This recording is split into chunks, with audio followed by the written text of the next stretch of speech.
Hi, and welcome to the Langley Connection. This is the show where health meets community, brought to you by Langley Health Services. We'll be sharing helpful tips, expert insights, and stories that matter to you and your family. Thank you for listening. We're excited to connect with you.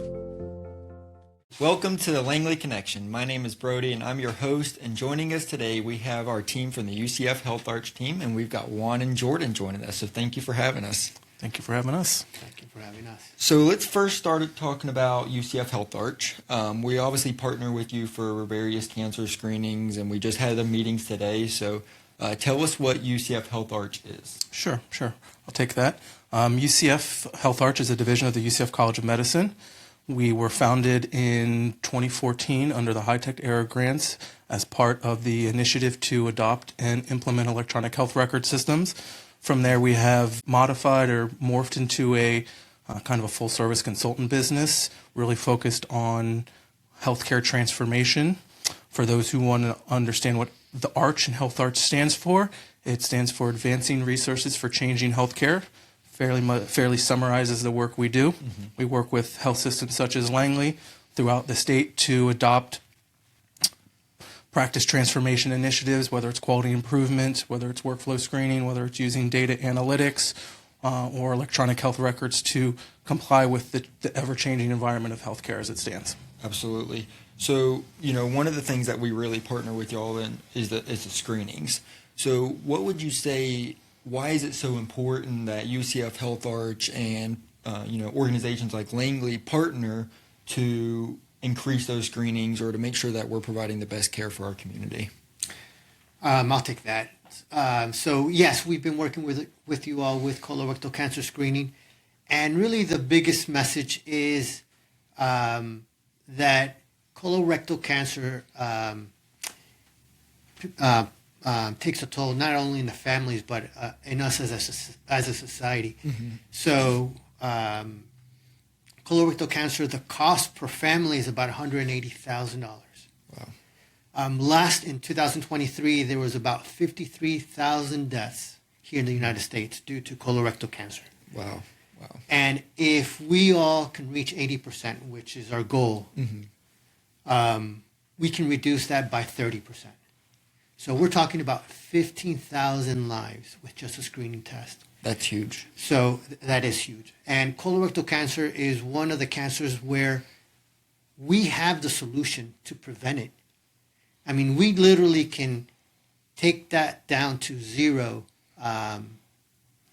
if everyone played their part. Mm-hmm. So that's why we're here. Yeah. And if I may add, screening for cancer is important. Many symptoms for cancer don't show up until it's late-stage cancers. Cancers are quiet killers in many cases, and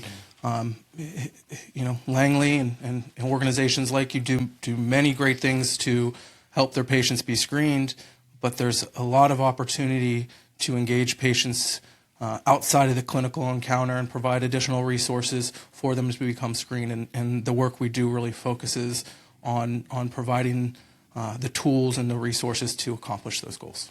Absolutely. So, like you said, screening obviously matters quite a bit. The timing of that too. So, are we catching it early and late? So, can you kind of tell me a little bit what happens catching it early versus late? And let's just say colorectal cancer, for instance. Sure. So, with most cancers, early detection is treatable, right? Mm-hmm. If you're catching the screenings early with colorectal cancer, we have, as Juan mentioned, we have great tools to detect cancer. The gold standard for colorectal cancer screening is a colonoscopy. Mm-hmm. It's not just a screening tool, it's a prevention tool. Mm-hmm. With the colonoscopy, you can actually remove those precancerous polyps, which is preventing cancer. Mm-hmm. If you wait till it's too late and the cancer has spread or metastasized to a point, the treatment is much more complex. The cost is much more complex. The toll it takes on the patient and the family is much more complex. So screening patients regularly on time is vital to reduce the burden of colorectal cancer. And I think we've all seen in society the increase of colorectal cancer with our celebrities, with people in the community. It's not just patients 50 and older now. It's patients who are 40s and even in their late 30s who are becoming diagnosed with cancer. So understanding the causes and addressing the barriers to be screened is very important. Absolutely. And if I can add something to that, here at Langley, you all provide several tests for the patients. So they have the option to do either the FIT test, which covers you for a year, the Cologuard, which covers you 3 to 5 years, and the colonoscopy that covers you for 10 years. So the clinic here really tries to reach the patient where they where they're at, whatever test they feel comfortable with. So, you talked a little bit about the financial and, $180,000 and stuff like that. So that's one of the barriers that patients might face of getting cancer screenings is, financial responsibility for it. What are some other barriers of reasons they may not get those cancer screenings? So, and that's a great question. So if I can kind of give perspective to this question. So I kind of threw out there, last year was about 53,000 deaths. If we get to 80%, we reduce that by 30%. So we're talking about 15,000 lives. What does that mean? That means that these 15,000 patients got possibly a FIT test, got a positive FIT test. They had a colonoscopy. They found a polyp, and they took the polyp out. Taking that polyp out saved their lives because it didn't turn into cancer. Correct. That's what that process was like. So when patients don't get screened, we don't know why they got the polyps. So you're asking, why didn't they get screened if it's a fairly easy process to do? Maybe it's not important to them. Maybe they feel it's not important to them. Maybe they're busy. Maybe they can't coordinate. And I think as us as healthcare professionals, we're going to have to do a better way of kind of making a better case for the patient to get screened. Absolutely. And like financial and like you said, timing of just getting to the doctor's office is huge. If it's Monday through Friday or whenever it is, I don't have early hours, not working with my work schedule, those are some of the biggest barriers for it. So we've talked a lot about colorectal cancer, but I want to take an even deeper dive. Thank you for wearing blue because it's Colorectal Cancer Awareness Month, and we're wearing blue for that as well. But let's talk about what demographics. So we talked a little bit about ages. What demographics should they look at getting a colonoscopy or doing the Cologuard or FIT? So the screening age has just recently been lowered. Previously, patients were screening recommendations were 50 and above. Last year or the years before that, the recommendation was reduced to 45. But that's with a caveat. That's a standard risk patients begin screening at 45. There are patients who fall in the high risk category, and that's based off of your own personal health history or your family health history. So it's very important for groups like Langley to educate their patients and let them know that there are other obstacles or other things that need to be considered. For example, if you have a family member who's had a colonoscopy and during that colonoscopy they found those precancerous polyps, that does affect you as a secondary family member when your screening starts. And give an example, if you have a father who was screened with a colonoscopy at the age of 51 and they found precancerous polyps, your screening age now is 10 years from the age of that family member. So you're no longer screened at 45. Your screening begins at 41. So a family history does play a big role in that. So it's why it is important to have those high-quality tests, a Cologuard or a colonoscopy, because it does enlighten you to your risk. And we've all seen it, James Vanderbeek just passed away, and he was in his 40s. And what did he do? He ignored symptoms that he had, and he associated them with other things in his life that could be causing it. And the simple of denying blood in the stool or some other things that they may, some weight loss, and associating that to exercise or too much coffee in the morning. Simple things that, had he addressed those and gotten a colonoscopy, may have saved his life. Absolutely. So I talked a little bit about it, and I know we've mentioned it, and, FIT is one of the testing options, Cologuard's another, and colonoscopy. Can one of you explain the difference between the three and how long they go between the three and how often you should do them? Sure. The FIT, it's called fecal occult blood test, and they use a special type of chemical that detects blood in the feces. And that's kind of an indication that there's something wrong. There might be a polyp. It doesn't necessarily mean that you have cancer, but it's kind of an alert so that you can go get a colonoscopy. And when you do the colonoscopy, if you do have polyps, and if you did do it early, they can just snip the polyp out, and they've saved your life. Mm-hmm. So that's the FIT. So the FIT has the FIT. So the indication is that you have to do a screening with a FIT every year. Okay. If you choose Cologuard, it's similar. It's different in that it's looking for DNA. It's a genetic test, and it lasts 3 to 5 years. It's good for 3 to 5 years. Okay. And then you have the colonoscopy, where you go to a surgery center or the hospital, and they do a colonoscopy with a scope and with a little camera, and they're able to go into your intestine and see if you have polyps in there, and they can snip them. Yeah. Perfect. So you talked about the surgery center. How does a patient complete a FIT or a Cologuard? I'm sorry, what was that? How do they complete a FIT or a Cologuard test? So like you talked about colonoscopy being surgery based and going in getting that and not surgery, a surgery center. Yes. Sorry. So Cologuard's more of an at-home test, something that they could do at home. Right. Yes. So typically it's something that's sent to their home, mailed to their home, and then they kind of complete that test at home and then send it off and go from there. And then FIT is that something as well that's at home, or is that something? So this is a great question, because this is actually an important message for the patient, that here for the FIT or the Cologuard, we just need a little sample. Correct. So they don't need, they don't need everything. They just need a small sample. So they get the kit. You just take a little sample of your feces, you put it into your container, and you either send it back to the office. Cologuard, you send it back to the lab, or you can take it to the office. So again, the kit only needs a small sample of your feces. Yeah. So, Jordan, I know you talked a little bit about, the increase in celebrities being a big part of this screening, and I feel like colorectal cancer, the awareness has increased quite a bit over the last few years. Sure. Ryan Reynolds is a perfect example of one, and I believe he had a video of him going and getting his colonoscopy completed. Can you kind of tell me a little bit about why that's increasing, what's increased, or why it's increasing, kind of go from there?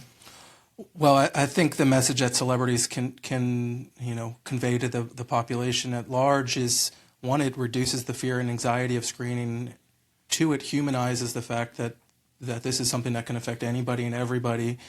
But there are a number of reasons that we're seeing the increase in colorectal cancer screening, especially at a younger age, and diet, quality of food, the type of food, smoking, drinking, alcohol are really showing to play a big effect in the increased uptick of colorectal cancer. So it's important to listen to your body, listen to the signs it's showing you. If you have questions at all, don't be afraid to address this with your provider.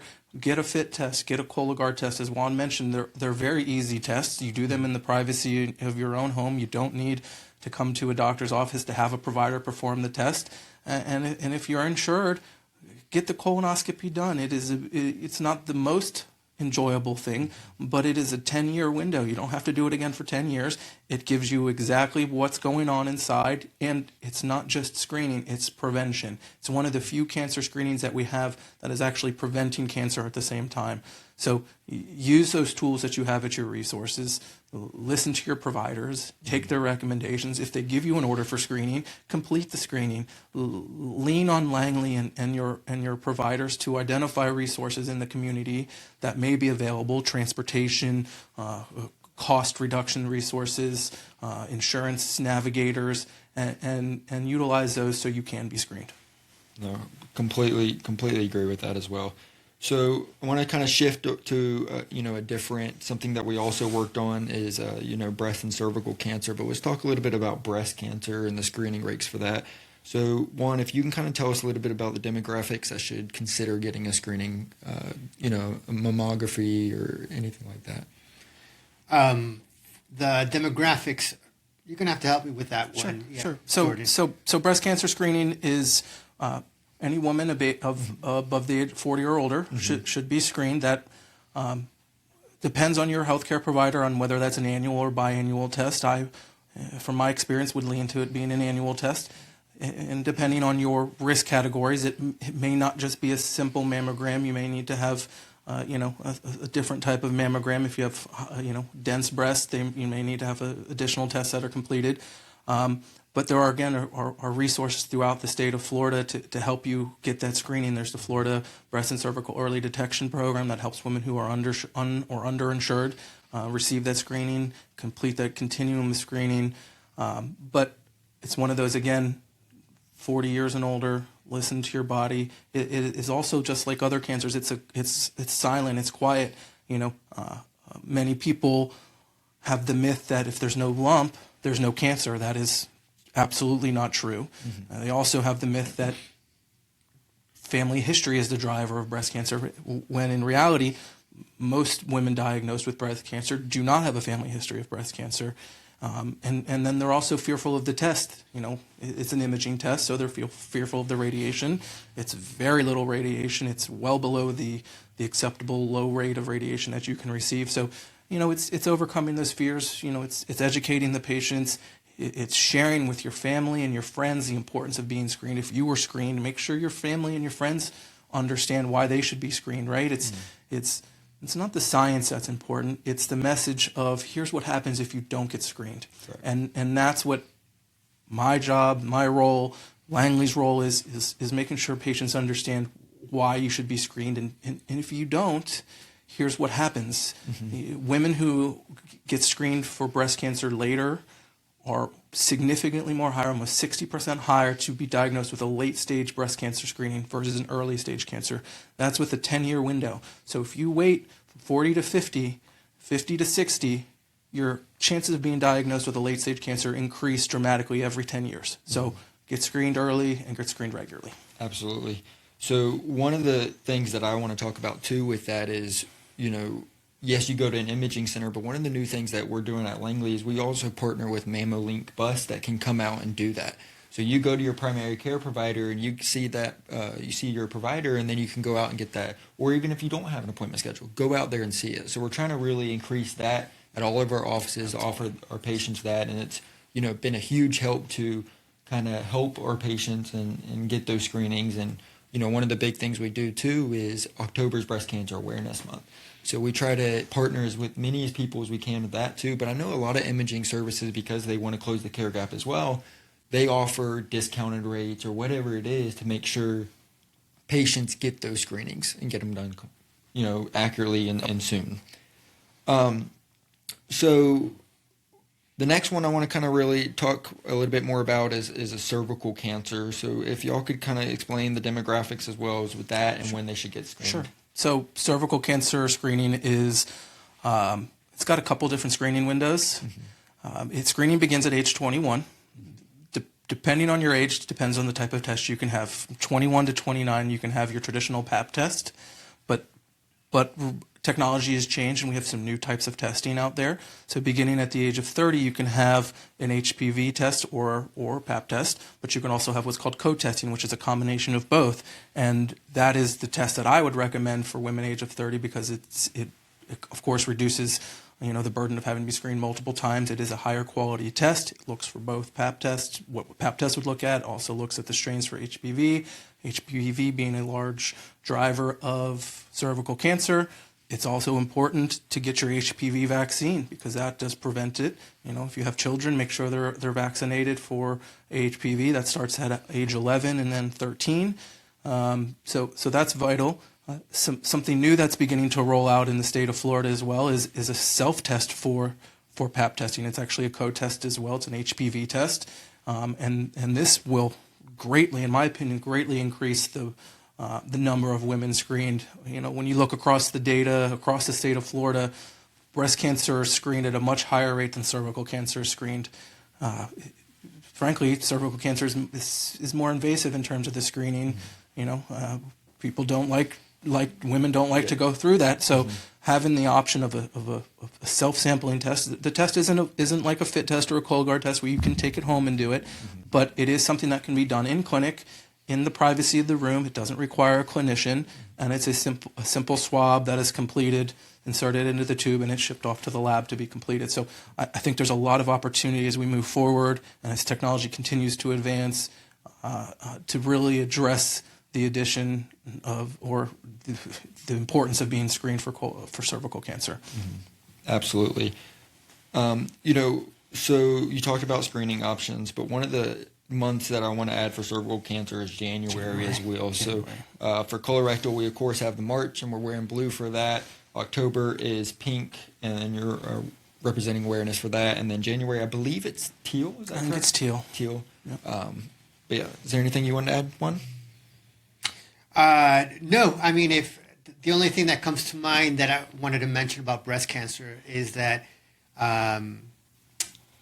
from what I read, it said that every 2 minutes there's someone's diagnosed with breast cancer. So, the fact that you all offer mobile services here at the clinic is great because it helps with the access to care and making it easier for the patient. And I will add, I'm a big fan of the awareness months. I think they serve a very, very present a unique opportunity, right? It engages the community. It provides an opportunity for education. It gives the opportunity to do unique events where you can have for Breast Cancer Awareness Month. You can do a big flagship event around breast cancer, have mobile mammography events there. Bring community partners in and increase the awareness. Begin identifying additional partners that you can refer your patients to, and ultimately increase the education and awareness. As I mentioned, it's not the message isn't about the science of screening. It's about the importance of screening, and when you can bring in all these partners and focus on the message of here's why you should be screened, and here's what happens if you don't get screened. And you can reinforce that over and over and over and over again, it begins to hit home.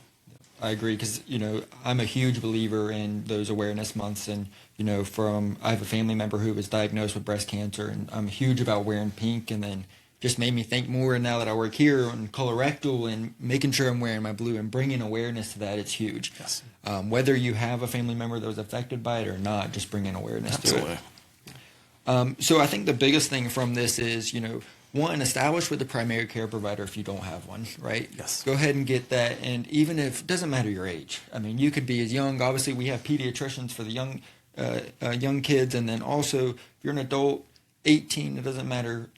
Go get it. Even if you feel like you don't have anything wrong with you, go ahead and establish with that primary care provider. But then also be proactive on your screenings. Get them done early, get them done as soon as possible, and then just be proactive in completing those every year or every so often whenever you need. But I think that's all we have for the episode today. So thank you for joining us, and we're glad to have you here. And then stay tuned for our next Langley Connection episode. Excellent. Thank you for having us.